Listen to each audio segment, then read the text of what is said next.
அனைவருக்கும் வணக்கம். நம்ம மல்லி சீரியல்ல என்னெல்லாம் சுவாரஸ்யமான விஷயங்கள் நடக்க போகுதுன்னு பார்க்கலாம் வாங்க. ரேணுகா நினைச்சிட்டு இருக்காங்க, நம்ம அடம்பிடிச்சா கண்டிப்பா கதிரேசன் போயிட்டு விஜய் மல்லி ரெண்டு பேரையும் வீட்டுக்கு கூட்டிட்டு வந்துருவாங்க அப்படின்னு சொல்லிட்டு. ஆனா இப்ப கதிரேசனும் போயிட்டு மல்லி கிட்ட கையெடுத்து கும்பிட்டு கேட்கிறாரு, எப்படியாவது என்னோட வீட்டுக்கு வாங்க, இல்லாட்டி நானாவது வந்துடுறேன் அப்படின்னு சொல்லிட்டு.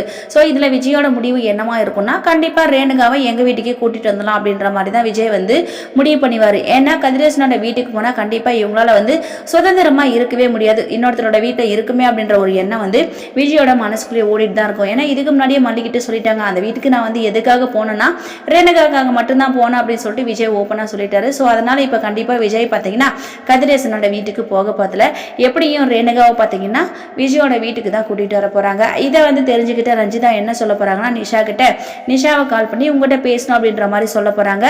அது மட்டும் இல்லாமல் இதுக்கு முன்னாடியே வீட்டில் வந்து எதேதோ சொல்லி குழப்பிட்டு வந்தேன், திரும்ப திரும்ப எதுக்காக எனக்கு கால் பண்ணுற அப்படின்ற மாதிரி தான் நிஷா வந்து ரஞ்சிதா கிட்ட கேட்க, ரஞ்சிதா வந்து ஐயோ நிஷா, நடக்கிறதெல்லாம் வச்சு பார்க்கும்போது உனக்கு எதுவுமே புரியலையா, அந்த மல்லியா திடீர்னு ரேணுகாவை உங்கள் வீட்டுக்கு கூட்டிகிட்டு வந்தா. ஸோ அடுத்ததான் ரேணுகா வந்து இல்லை எனக்கு மல்லி தான் வேணும்னு சொல்லிட்டு சொன்னா.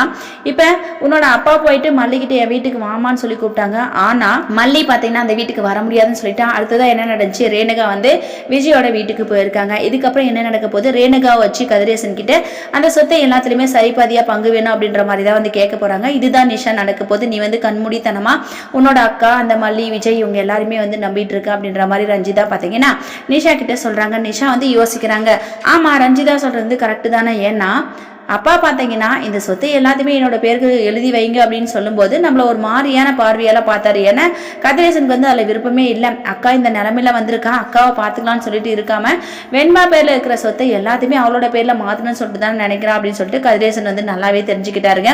ஸோ அதுக்கு தகுந்த மாதிரி இப்போ வெண்பாவோட கார்டியன் வந்து விஜயா இருக்கிறதுனால ஸோ எதுவுமே இப்போதைக்கு செய்ய முடியாது அப்படின்னு சொல்லிட்டு லாயரும் சொல்லிட்டாங்க.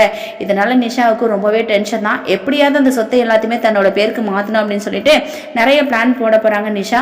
வெயிட் பண்ணி பார்க்கலாம் என்ன நடக்க போகுதுன்னு சொல்லிட்டு. இந்த வீடியோ பிடிச்சிருந்தா மறக்காம நம்ம சேனலை சப்ஸ்கிரைப் பண்ணுங்க. தேங்க்யூ.